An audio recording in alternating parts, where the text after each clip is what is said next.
Hello বন্ধুরা, সবাইকে জানাই শুভ সন্ধ্যা। আজকে আমি বানাবো ডাল পুরি।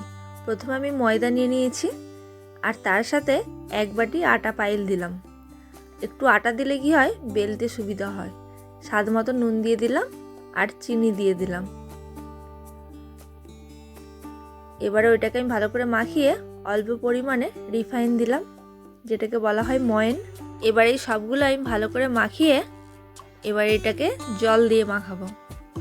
মাখানো আমার হয়ে গেছে, চিনিগুলো একটু গোটা গোটা আছে, সেজন্য কিছুক্ষণ চাপা দিয়ে রেখে দিলাম। তারপরে আমি ভেজে নিচ্ছি শুকনো খোলায় শুকনো লঙ্কা আর গোটা জিরে। এবার এইটাকে আমি মিক্সারে গুঁড়িয়ে নেব। ওহ, গন্ধটা যা উঠেছে শুকনো লঙ্কা আর জিরের। ছোলার ডালটা আমি নুন দিয়ে মিক্সারে সিটি মেরে নিয়েছিলাম। দেখো ডালটা কি সুন্দর মোলায়েম হয়ে গেছে, পুরো ননি। ঠান্ডা হলে তবে আমি এটাকে মাখাতে পারবো, সেজন্য এবার আমি জলটা ঝেড়ে নিচ্ছি। এগুলোকে তো মিক্সারে আর বাটা যাবে না, জল দিতে হবে তাহলে, সেই জন্য আমি হাতে একটু করে টিপে নিচ্ছি।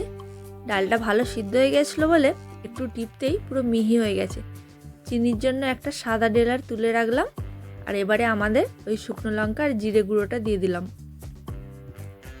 এই যে আমি এরকম গোল গোল করে একটা লাড্ডুর মতন পাকিয়ে নিচ্ছি। তারপর এই ময়দাটার ভিতর এরকম পুর দিয়ে দিচ্ছি।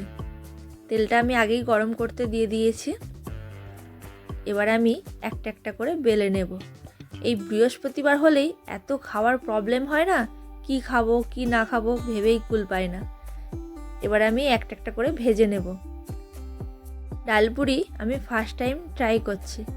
খাওয়া বারবারই হয়, কারণ আমার মা খুব ভালো বানাতে পারে। এই ডালপুরি আমার মায়ের হাতের একটা আলাদাই স্বাদ।